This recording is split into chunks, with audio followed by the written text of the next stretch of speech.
perguntando o seguinte: qual que é a primeira coisa que lhe vem à cabeça quando você ouve ou lê em algum lugar? Jornal Cidade de Santos. Rapaz, olha, é uma pergunta interessante que você faz, porque toda vez que me vem à cabeça o Cidade de Santos, vem um turbilhão de coisas, de histórias, entendeu? Que fazem parte da minha vida, da minha memória afetiva, você entendeu? Da memória da vida da gente, né? Não apenas pelo fato do jornal ter sido a primeira, na verdade, a minha escola de jornalismo foi o Cidade de Santos. Eu sou da turma de 80 da Factos, né? Mas a minha verdadeira escola de jornalismo estava ali na Rua do Comércio 32, no jornal Cidade de Santos. E os meus grandes mestres do jornalismo, com todo o carinho e respeito que eu tenho pelos professores da Faculdade de Comunicação, Dirceu, o Ides, eu sei que o Dirceu já é falecido, o, a Marli, o fotógrafo João Batista, né?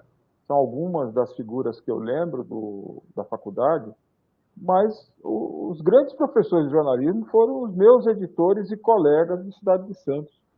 De 1978, quando eu, ainda estudante de jornalismo, fui contratado como repórter provisionado. Aliás, é um, é um registro que eu tenho na minha carteira profissional, do qual me orgulho muito, né? Fui contratado como repórter provisionado pelo Cidade de Santos, que era do grupo Folha de São Paulo, como você sabe. E os meus colegas, os meus companheiros, sabe, os mestres foram os editores e os colegas que eu tive a honra de trabalhar no Cidade de Santos. Uma geração de jornalistas brilhantes, né? Jornalistas que fizeram escola não só no jornalismo da Baixada Santista, como de São Paulo e do Brasil, né? Eu cito o nosso querido e saudoso Carlos Mauri Alexandrino, com quem eu tinha uma relação de muita sintonia, não apenas porque eu o admirava como o grande repórter que ele era, como também pelo espírito combativo, né? Por aquilo que, na verdade, alimentava a nossa geração, né? A nossa geração se formou tendo como divisa, tendo como lema, uma frase que certamente você há de lembrar do Milor Fernandes, né? Que definia jornalismo da seguinte forma: jornalismo é oposição, o resto é a margem de secos e molhados. Este era o lema da geração que eu tive a honra de fazer parte, né, na grande escola de jornalismo que foi o Cidade de Santos, sob o comando do grande José Alberto Moraes Alves Blandi, o Blandi, que da Sala da Paz Universal comandava a redação. Blandi, como você sabe, era um sujeito tido como duro, né? Um sujeito rigoroso, né? Visto como de direita, né? E de fato ele não comungava das ideias, né, nossas, mas um chefe de redação, um jornalista que dava o tom daquela redação de rebeldes, né? Aquela redação de jovens sonhadores como eu, jovens que queriam. Eu costumo definir a nossa geração lá atrás como a geração que amava os Beatles, no meu caso os Rolling Stones, e aliás o Mauri também, né? O Mauri gostava muito. O Mauri se referia ao Mick Jagger como Titia Jagger, né? Que amava os Rolling Stones e a Revolução. Essa é a geração que eu tenho um enorme orgulho de ter feito parte, de fazer parte, aliás, e também enorme orgulho de ter aprendido naquela escola que foi o Jornal Cidade de Santos, que funcionava ali na Rua do Comércio 32. Dorival, quando queria que você contasse como é que você foi parar na cidade de Santos. Você foi lá bater a porta, pedir emprego ou alguém te convidou? Como é que foi? Rapaz, eu não lembro exatamente a circunstância, sabe? Mas o fato é o seguinte, eu sempre, desde os 13 anos, eu tinha o sonho de, primeiro, ser escritor, né?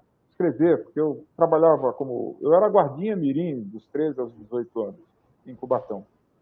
E eu acalentava o sonho de me tornar um escritor, você entendeu? Quer dizer, gostava muito de ler, escrever, né? Me correspondia com José Mauro de Vasconcelos, que era o escritor da moda à época, autor do Meu Pé de Laranja Lima, Rosinha Minha Canoa, Confissões de Frei Abóbora, Doidão e outros grandes clássicos, né? E eu, então, tinha esse sonho de ser escritor, enfim. E esse sonho de ser escritor, ele foi substituído já na adolescência, pela, pela, pela ideia de me tornar um jornalista, né? E dentro de uma visão muito romântica do jornalismo, que não existe mais hoje, né? A gente, na época, tinha a ideia do jornalismo e do jornalista como protagonista, como figura importante no relato, na reportagem dos grandes acontecimentos, sabe? A gente tinha uma ideia romântica do jornalismo e as redações efetivamente eram espaços de uma geração rebelde e romântica, né? Depois a gente vai ficando velho e vai percebendo, e as coisas mudaram muito, né? Nem dá para comparar hoje, né? Porque as redações, não, obviamente que não tem mais esta energia, esta rebeldia natural daquela geração nossa que fez parte de um processo, de um momento histórico importante na história do Brasil, né? A luta contra a ditadura, né? A luta pela democracia, e essas coisas todas que animaram a minha geração. Eu não lembro mais se eu fui lá e deixei um currículo, né? E depois fui chamado. Não lembro se alguém me indicou, né, para me candidatar a, a, a um espaço de trabalho lá. Mas o fato é que, em determinado momento, eu fui parar lá na Rua do Comércio 32 e fui recebido, rapaz, por uma figura que, aliás, eu tenho muita saudade dele, que era uma figura finíssima, assim, gente ótima, né?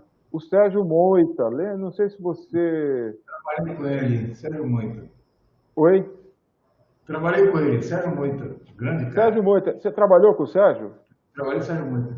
Cara, olha, o Sérgio era uma figuraça, rapaz. O Sérgio era uma grande figura. O Serginho também, né? O Serginho também. Depois com o Reinaldo Sassi, né? Então, são figuras que eu guardo com muito carinho, sabe, na minha memória, no meu coração. E João, foi, você lembra do seu primeiro dia de trabalho? Como é que foi? lembro. Eu lembro sim, rapaz. Foi uma situação assim. Você deve lembrar que na época as máquinas de escrever eram encaixadas na bancada, né? Então a gente tinha que levantar, né? E levantar a máquina, sentar e colocar a lauda, né? Na máquina. E era datilografia, né? Datilografia. Aliás, uma imagem parece do século XIX, mas foi do século XX, agora, já no final, né? Ainda tinha umas redações com aquelas, antes do advento da revolução digital, dos computadores, da internet, aquelas bancadas você tinha que abrir, né, para que a máquina surgisse e você botava a lauda e começava a batucar, né, as matérias, né? E depois iam para o copydesk, né, na outra sala, que não era a redação, para as revisões, enfim. Era um processo quase que artesanal ainda, né, de fazer jornal. E eu lembro, rapaz, que eu cheguei, eu não sei, eu não lembro exatamente o que o Sérgio Moita, que era o editor que me recebeu, aliás, me recebeu muito bem. Eu guardo do Sérgio Moita uma imagem, sabe, de uma figura a quem eu sou grato, você compreendeu? Todos eles, Sérgio Moita, o Serginho, que era mais, o Serginho era mais brincalhão, era mais, sabe, dado a tiradas e piadas, entendeu? Mas o Sérgio Moita não, era uma pessoa mais reservada, enfim, mas muito respeitoso. E eu me lembro deles. Outra figura que eu esqueci, o João Sampaio, né? O João Sampaio, que depois veio assumir uma posição mais protagonista no jornal. E eu lembro que o Sérgio Moita, né? Ele que me indicou os primeiros rudimentos de como poderia encaixar, tirar a máquina da bancada, abrir, né, a mesa, encaixar a pauta e começar a fazer, a escrever. E lembro também, Marco, da primeira manchete, que, sabe, naquele momento, quer dizer, dar uma manchete de um jornal é uma coisa assim que dava um enorme orgulho, sabe? A possibilidade de ver teu nome lá. Aliás, as empresas jornalísticas sempre trabalhavam muito com isso, né? Porque trabalhavam com esse lado egóico que todos nós temos, né? Como jornalistas, imagina, dar manchete com seu nome, né, no jornal. No Cidade, acho que nem tinha isso, não havia. Anos. Com 20 e poucos anos. Com 20 e poucos anos. Exato, eu tinha o quê? No Cidade, 78, eu tinha 22 anos. 22 anos.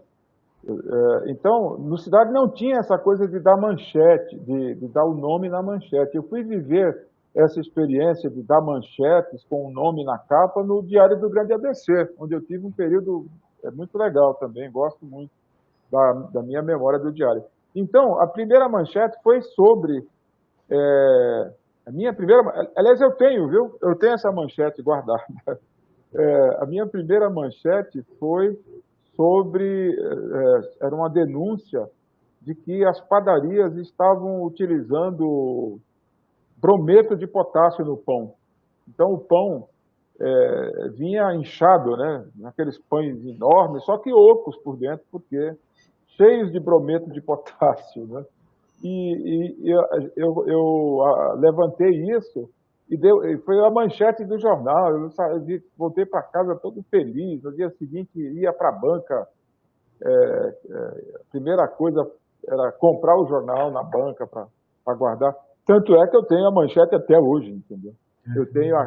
Eu tenho o Cidade de Santos com a minha primeira manchete até hoje. Eu guardo isso com muito carinho. Doutor João, queria que você me contasse sobre o ambiente da redação. Muita gente que eu conversei falou que era um lugar barulhento, né? Máquina de escrever, telefone tocado. Telefone tocando, máquina de escrever, o pessoal chegava da rua para fazer as matérias, entendeu? Claro, no clima de estressado, né?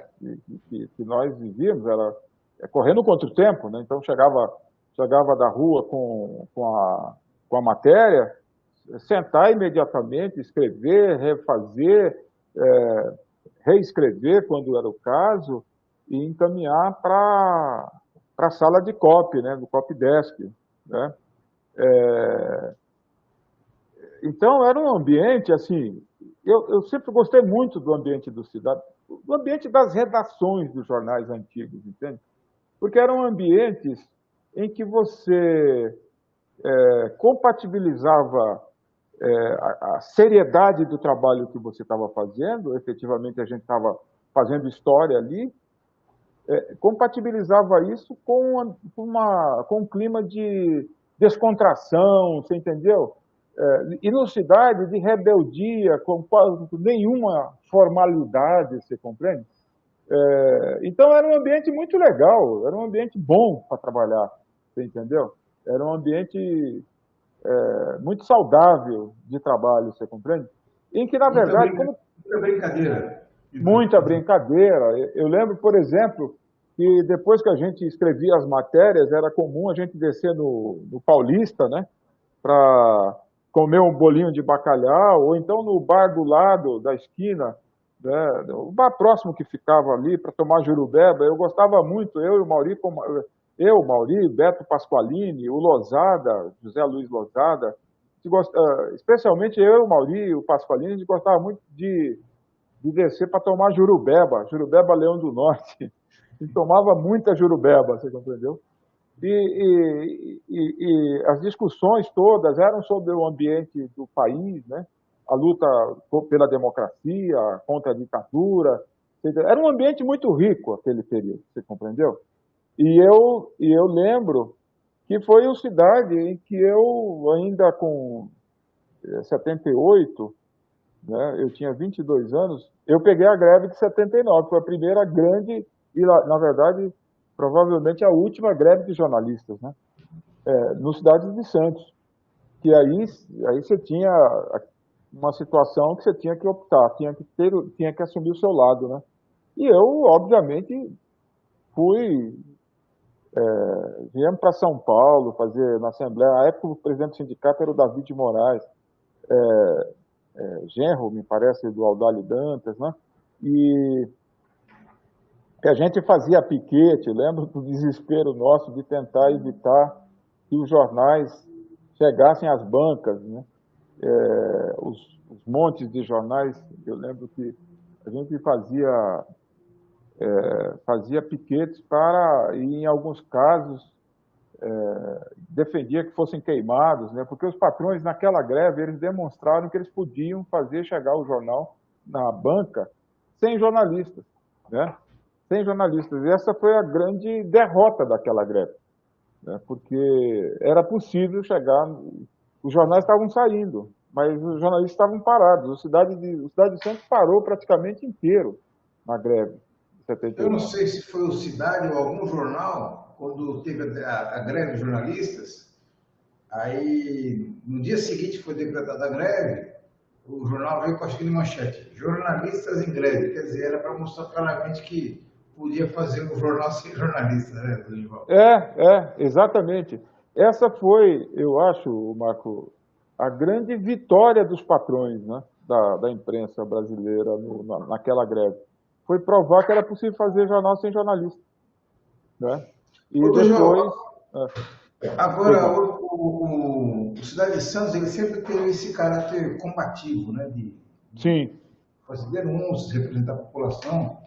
E sim, nessa época aí, o jornal fez matérias que hoje tem uma pauta comum, mas naquela época não era, que era relacionada à questão do meio ambiente, sim, principalmente em Cubatão, né? E você teve uma participação muito grande nisso, né? Eu queria que você sim, falasse sim, primeiro, por exemplo, a questão da cobertura dos bebês que nasciam sem cérebro em Cubatão. sim, sim. Olha só, essa pauta do meio ambiente e a denúncia do que estava acontecendo em Cubatão, eu acho que a cidade teve um papel muito relevante e no Cidade o Mauri, você compreendeu?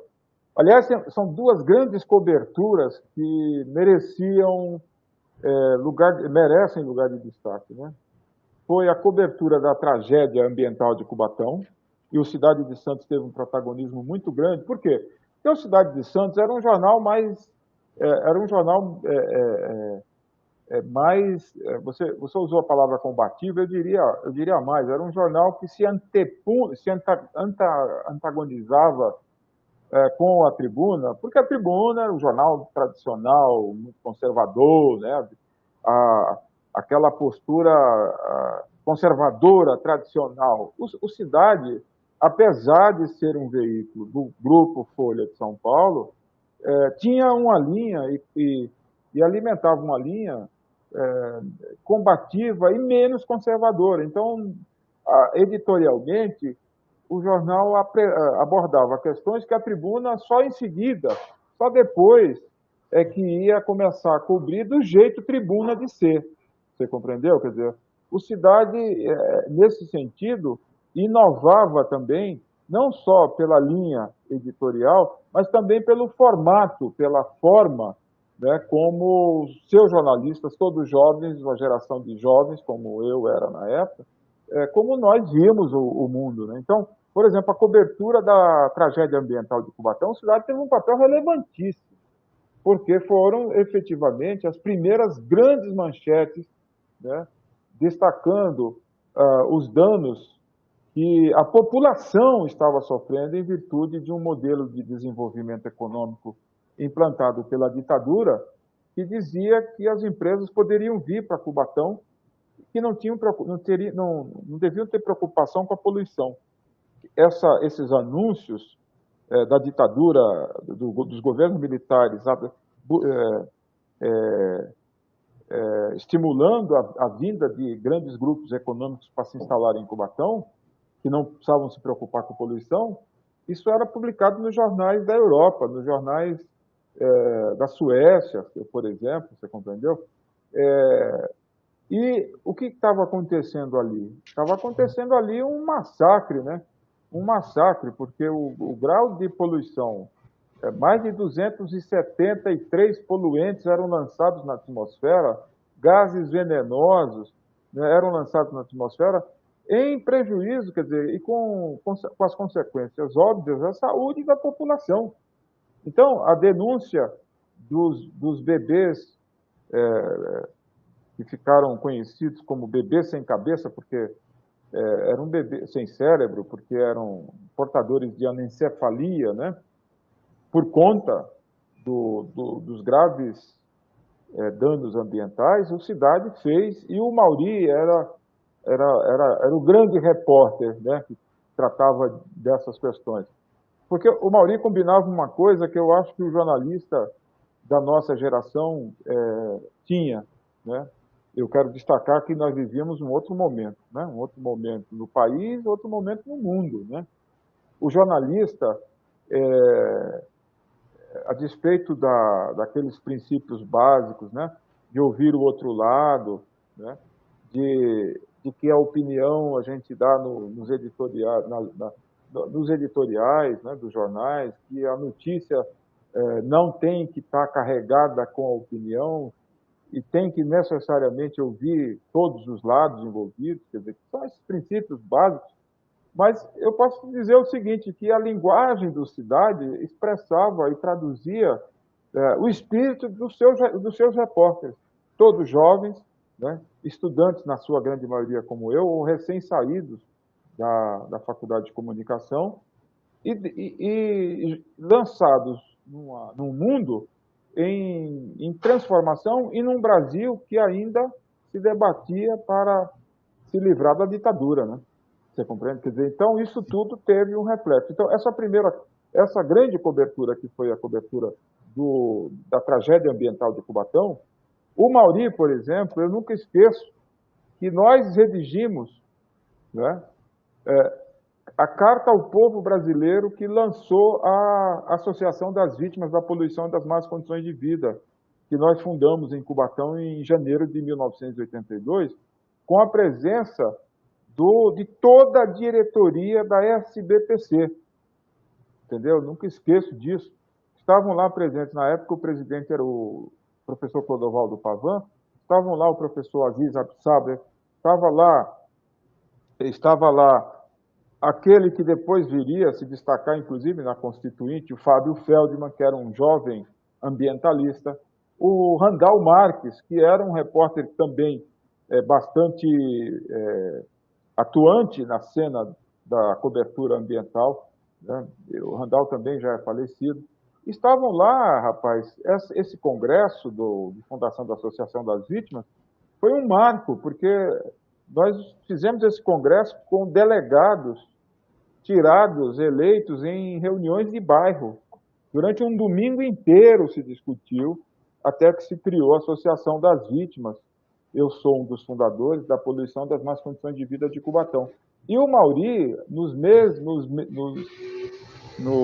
nas semanas anteriores, né, num salão paroquial ali da Igreja Matriz, com a presença do Randall, com a presença do Fábio Feldman, dos padres que na época eram padres progressistas, o padre Nivaldo Vicente dos Santos e o padre Porfírio, né? Porfírio de Deus Filho, eram os dois padres. Nós lançamos a carta aberta ao povo brasileiro, e quem escreveu essa carta, basicamente, foi o Mauri e eu. Nós escrevemos a carta que depois, aliás, eu gostaria muito, rapaz, de recuperar essa carta publicada, porque ela foi publicada na íntegra no Cidade, você entendeu? E é um documento fortíssimo, atualíssimo, você compreendeu? Denunciando o que era o modelo econômico implantado pelos militares, que consideravam Cubatão área de segurança nacional, né? Decretaram a área de segurança nacional na cidade desde 1968, quais eram as consequências que estavam ocorrendo com a população. Você entendeu? Isso foi um documento da maior seriedade. Essa foi uma grande cobertura. E a outra grande cobertura foi o Mar de Lama. Você entendeu? O Mar de Lama, o Mauri foi um... Olha, eu quando lembro do Mauri, com muito carinho, com muito, sabe, saudade, eu lamento muito não ter podido compartilhar, sabe, dos últimos anos da vida com o Mauri, que nós nos afastamos. Eu fui trabalhar em Brasília, houve a cassação do PT em Cubatão, né, ele muito em Santos, enfim. Então eu tenho sinto muito não poder ter tido, porque o Mauri era o que eu chamo de repórter combatente, sabe? Não era combativo, era combatente. Nunca esqueço de uma cena na Vila Socó, depois do incêndio, quando a população foi atacada pelo choque da polícia militar, né, e começou a se defender com tudo que tinha na mão, e o Mauri estava lá nessa cobertura. E o então comandante da tropa, capitão Zacchini, né, começou a ficar apavorado com a reação da população e chegou para o Mauri, se dirigiu ao Mauri assim: pede para eles não jogarem pau nem pedra, né? E o Mauri estava ali, na verdade, numa condição de correspondente de guerra, porque do outro lado, a população reagia às bombas de gás lacrimogêneo com tudo que tinha na mão, né? Até que às 4h da manhã daquele dia, a tropa saiu cantando o hino nacional. E o Exército, com o caminhão do Exército ali no Forte Apache, onde hoje está o marco que registra o número mentiroso de mortes no incêndio da Vila Socorro. Exatamente. Ô, João, você tanto expõe um assunto que eu ia tratar com você, essa cobertura do incêndio da Vila Socorro. Queria que você resgatasse esse período aí. Como é que você ficou sabendo que estava acontecendo um incêndio na Vila Socorro e como é que foi a sua participação aí na cobertura? Olha, na verdade, aí eu já não estava mais no jornal, porque eu fui demitido. Eu fui demitido em 1983. Sim. Eu trabalhei no Cidade de 78 a 83. E eu fui demitido, eu tenho a declaração do Bland, tá? Eu tenho a declaração do Bland, posso te passar, faz parte do meu processo em que eu busco anistia, tanto local quanto no âmbito federal, né? Eu fui demitido por pressão dos órgãos de segurança, tá, e da direção da Folha, que não admitia ter nos seus quadros um repórter que eles consideravam um agitador político e que acabara de se eleger vereador. Eu me elegi vereador em novembro de 82 e em fevereiro de 83, poucos dias antes de tomar posse, eu fui demitido do jornal. E muitos anos depois, eu procurei o Bland, ele teve a decência, a dignidade, eu sempre registro isso, de assumir isso. Eu tenho a declaração dele assinada com firma reconhecida. Não, Dorival, você quer saber por que eu te demiti? Eu demiti porque não tinha como segurar a pressão dos órgãos de segurança sobre a direção da Folha, e a direção da Folha sobre o Cidade não podiam conceber um repórter militante político, né? Por isso que eu fui demitido. Isso, esse documento está no meu processo de anistia, que está dormindo nas gavetas, tanto em Brasília quanto em Cubatão. Você compreendeu? Doutor João, ainda que você não tivesse no cidade, deu para você acompanhar o impacto que a cobertura do cidade Sim, teve. sim. Foi terrível, rapaz. Eu era vereador aí já, né? Porque em fevereiro de 84 eu tinha me elegido vereador e tomado e assumido o- a função de vereador em fevereiro de 83, um ano antes. Então eu era vereador há um ano já. Mas na verdade, eu na Vila Socó, o PT de Cubatão nasce na Vila Socó e na Vila Paris, os dois núcleos mais pobres, mais atingidos pelas condições degradantes de vida, constituídos por migrantes, especialmente nordestinos como eu, né? Então, eu lembro de tudo, e quando a gente hoje retorna, como fiz há 15 dias, para a programação dos 40 anos, porque eu hoje faço parte de uma comissão que nós criamos em 2014, a Comissão da Verdade, para apurar as circunstâncias da Operação Abafa que os militares, que os governos militares decretaram para minimizar os efeitos do incêndio, desviar as responsabilidades para a área operacional e não da empresa e garantir a impunidade dos responsáveis por aquele crime. Aquilo lá não foi um incêndio, aquilo foi um crime. Foi um crime. Eu lembro, Marco, que nós denunciávamos na Câmara permanentemente a situação dos dutos, né? As tubulações não eram monitoradas, não passavam por processos de, de Manutenção. monitoramento, de manutenção, não havia manutenção. Aquilo lá foi um crime, e nós temos denunciado isso há 40 anos. E, aliás, é o seguinte, veja você, olha, esta comissão que eu ajudei a criar junto com outros colegas, André Louro e mais Luiz Marcelo Moreira, advogados em Cubatão, como eu, né? Que eu ajudei a criar em 2014, nós evitamos, rapaz, nós conseguimos uma grande vitória. Qual foi? Evitar que os 22 autos, os 22 volumes dos autos do processo fossem incinerados. Você entendeu? Fossem incinerados. Nós conseguimos evitar isso, digitalizamos isso, e hoje nós, a partir desses 40 anos, nós descobrimos outra coisa. É que, embora a gente tenha conseguido recuperar os 22 autos, os 22 volumes dos autos do processo, 4 volumes com documentos ainda estão desaparecidos. Nós estamos nessa batalha, você entendeu? 4 volumes estão desaparecidos. E entre esses volumes e documentos desaparecidos, né, está o relatório do Ministério Público à época, dirigido pelos promotores Marco Ribeiro de Freitas, que é ainda vivo, advogado em Santos, e doutor José Carlos Pedreira Passos, que é falecido.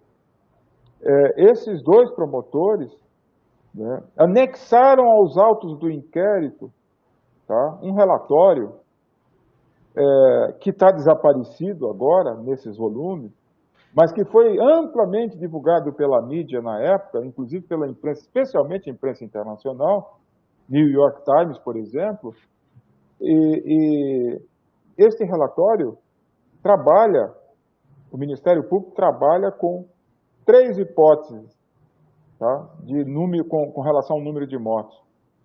E em todas as hipóteses, o número mínimo é 508. Você entendeu? Então, para o Ministério Público, desapareceram na cinza centenas de pessoas, né? E o número mínimo de mortes era 508. E o máximo passava de 700. Você entendeu? Ô, João, outra questão que eu queria abordar com você é que o Cidade de Santos ficou numa época em que tinha uma ditadura militar, mais do que isso. Santos não tinha autonomia política. O Santista não tinha o direito de eleger o seu prefeito. E o Cidade de Santos criticou muito isso, fez uma campanha, né, para resgatar a autonomia de Santos. Eu queria que você falasse um pouco sobre esse trabalho, essa campanha, a importância do Cidade se envolver nessa batalha. Sim, o Cidade, de fato, teve um papel importante na recuperação da autonomia de Santos, né? Eu lembro da campanha que o Bland fazia contra a denúncia do Carvalhinho, né? Antônio Manuel de Carvalho, prefeito nomeado, enfim. Umas situações... Era uma campanha mesmo. Só que depois, né, o Carlos Caldeira Filho, dono da Folha, né, ganhou do regime a condição de prefeito nomeado de Santos, e o jornal parou obviamente, de criticar, não podia criticar, né, o dono do jornal, né, o dono do grupo Folha. Você sabe que o Carlos Caldeira Filho foi prefeito nomeado de Santos, né? Já num contexto em que a ditadura estava querendo, sabe, estava querendo sair da condição, quer dizer, já estava entregando os pontos mesmo, né?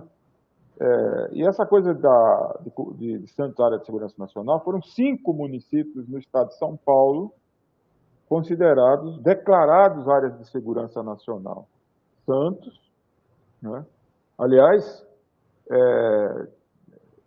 nunca é demais lembrar que em 1968 foi eleito prefeito de Santos Esmeraldo Tarquínio de Campos Filho, né? Negro, né? Impedido de tomar posse por ser negro pelos militares. Essa é uma história que não pode ser esquecida, nunca. Você entendeu? Também as cassações de Mário Covas, Gastone Rigg, Esmeraldo Tarquínio, né? Todos eles porque não eram figuras diletas do regime, muito pelo contrário. Então, o Cidade teve este papel. Mas, olha, eu destaco como o mais importante papel do Cidade foi ser a grande escola dos melhores e dos maiores jornalistas da Baixada Santista, tá? Que eu tive a honra de fazer parte dessa geração, embora não me inclua, né? Não é por uma, embora não me inclua, não é por uma questão de excesso de modéstia, porque eu acho que tinha gente muito melhor do que eu, você entendeu? O Mauri, por exemplo, o Mauri era o grande jornalista do Cidade naquele momento, mas nós tínhamos grandes figuras, grandes jornalistas, na área policial, o Rocha, a Ercília, né? O Edson Carpentieri, o Bebê Diabo, né? Que a gente chamava de Bebê Diabo. Então, eu, modestamente, o fato de ter feito parte dessa geração e ter aprendido com essa geração, a mim, já é uma grande alegria para mim. Gival, para a gente encerrar nossa conversa, eu queria que você falasse qual foi o principal ensinamento desse período que você teve no Cidade, que você levou para o resto da sua vida profissional. Ah, sem dúvida. Olha, companheirismo, tá? Senso ético, tá? O jornalismo com lado. O jornalismo tem lado, certo? O jornalismo tem lado. Então, os jornalistas do Cidade, aquela geração, eu considero que marcou a vida de um monte de gente. Marcou a vida de um monte de gente. Eu citaria aqui a Arilce, que hoje é professora, né? Arilce Cardoso, a Miriam Ribeiro, Zé Roberto Pasqualini, o Lozada, né? O João Sampaio, Reinaldo Sassi, Rocha, Ercília Poças Feitosa, entendeu? Então, o Cidade reuniu esta geração, rapaz, que o Chicão, né? O Heraldo, a Noemi Macedo, você entendeu? E o Cidade tinha esse caráter. O Cidade era um jornal, era uma redação aberta para a inovação, para o novo, e não por acaso reunia essa geração de jovens talentosos, de jornalistas brilhantes que passaram se tornaram, né? Então, eu tenho, Marco, muito orgulho de ter feito parte dessa geração de jornalistas, né? E, rapaz, as histórias são muitas. Eu nunca esqueço de uma época, de um dia, em que a gente estava na redação, naquela hora, isso foi um sábado de manhã, a gente estava de plantão, eis que aparece ali na entrada da redação, na Rua do Comércio 32, nada mais, nada menos do que o Raul Seixas. O Raul Seixas, magro, rapaz, sabe? Ele era muito magro, mas era uma figura esquelética quase, né? Para dar entrevista. Ah, Roberto Pérez, que era responsável pela cultura, né? Pela página de cultura, né? Então, são figuras que fazem parte da minha... Eu quero que você me conte essa história aí da visita do Raul Seixas, aí como é que foi?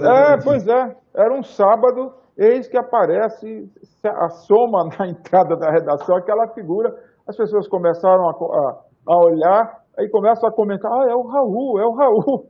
E o Raul Seixas entrando para dar entrevista. Eu não lembro se foi exatamente ao Roberto Pérez, né? Mas para dar entrevista no jornal, porque estava fazendo um show em Santos e foi na redação da entrevista. Era assim, sabe? Tinha esse clima que eu achava fantástico e que era bem a ideia do que eu fazia, do que era uma redação de jornal. Você compreende? E outras figuras que normalmente iam, políticos, né? Então, o Antônio Rubens Costa de Lara, que era uma grande figura também, o Justo, o prefeito, né? O Maluf, que ia sempre, o Maluf ia sempre no Cidade de Santos, entendeu? Quando vinha a Santos, né? O Figueiredo, eu tenho uma passagem com o Figueiredo, né? Que está no meu dossiê, entendeu? Está no meu dossiê.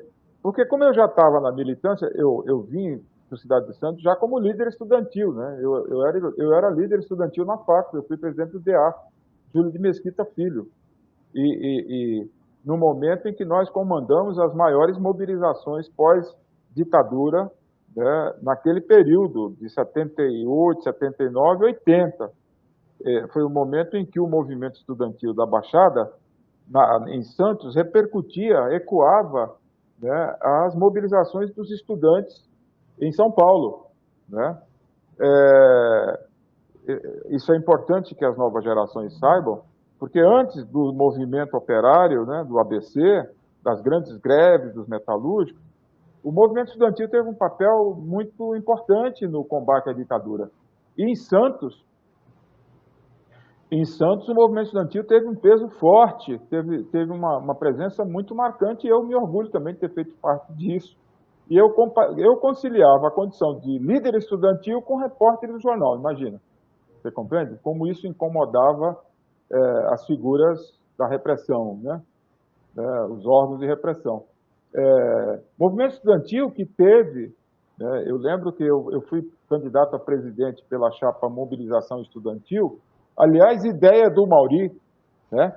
Ideia do Mauri, que se tornou um militante da chapa Mobilização Estudantil, que reunia um conjunto de ativistas, de militantes, trotskistas, anarquistas, independentes. Eu, na época, não tinha posição política, eu não era ligado a nenhuma organização, e o PT não existia. E foi esse conjunto de pessoas que formou o PT, você entendeu? Nunca esqueço da vereadora Thelma, a ex-prefeita, nas assembleias da Facos, ali no Colégio Santista. A Thelma não existia. Thelma, Edmeia, Ladvig, Beatriz Rota Rossi, eram figuras que tinham destaque nas suas áreas de atuação como professoras, mas politicamente não existiam. A grande expressão política naquele momento era o movimento estudantil, né? Então, figuras como, por exemplo, o Eduardo Sanovic, que morreu ano passado, que acabou se tornando um grande executivo de empresas, presidente da Embratur, que foi o vitorioso, apoiado pelo Partido Comunista, pelo Partidão, que ganhou o Centro dos Estudantes de Santos. Então, a disputa... Me diga uma coisa, no dia que você ficou sabendo que o Cidade de Santos tinha fechado, qual foi a tua primeira reação? Ah, tristeza, tristeza. Tristeza muito grande, porque embora tendo saído do jornal, tendo sido demitido em fevereiro de 1983, a gente sempre, meu irmão, por exemplo, trabalhava lá como contínuo, sabe? O professor Degenal Vieira dos Santos, eu levei para lá, né? Tinha uma vaga de contínuo, ele foi trabalhar, então ele continuou trabalhando lá na cidade. Né? E eu tinha, além do pessoal continuar trabalhando todo lá, o pessoal da minha época, a gente tinha um carinho muito grande pelo jornal, você compreendeu? Pelo que o jornal tinha representado na vida da gente. Então foi muita tristeza, tristeza, tristeza, olha, menos uma voz, quer dizer, menos um jornal que deixa de existir num momento que era muito importante, né? E olha, e o espaço que depois na imprensa passou a ser ocupado por outros veículos, nunca foi de fato ocupado, né, como na época em que existiu a cidade. Você entendeu? A Deixou um cidade vácuo. deixou um vácuo insubstituível. O cidade nunca foi substituído. Você entendeu? Até porque é o seguinte, era o espírito de uma época, você compreende? Então, esse vácuo, ele permanece. Ele permanece. Quer dizer, os jornais... Mas, obviamente, nós estamos vivendo um outro tempo, um outro momento, uma outra época. Você entende? Então, foi triste. Foi com tristeza que a gente, obviamente, recebeu o fim do Cidade. Eu sei que todo o arquivo está numa hemeroteca, né, em Santos. Eu gostaria Sim. muito de rever, de conhecer, de rever as matérias, entendeu? Que foram produzidas no meu período dos 5 anos que eu trabalhei, depois, né? Aliás, essa é uma coisa que eu quero fazer, não só em relação à cidade, mas também em relação ao Diário do Grande ABC, que foi um outro grande veículo que Ô, também... João, então eu vou dar uma dica para você. O acervo do Cidade de Santos está na internet, está disponível na internet. Depois eu vou Sei. te mandar um link, uma parceria do Instituto Histórico de Santos com a Biblioteca Aham. Nacional. Então ele foi digitalizado Ah, e está legal, disponível rapaz. lá. Eu vou te mandar o link depois. Legal, Dorival, legal. Muito bom, muito eu quero bom. agradecer muito aí sua atenção aí. Parabéns aí pela trajetória aí, não só no jornalismo, mas também na militância política. Viu? Legal, Obrigado olha, aí.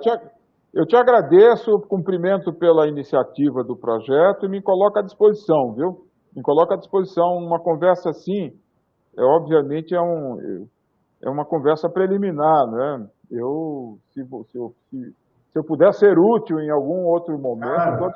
estou à disposição, viu? E parabéns Obrigado. pela iniciativa do projeto, Marcos. Obrigado, Dorival. Tá bom? Obrigado.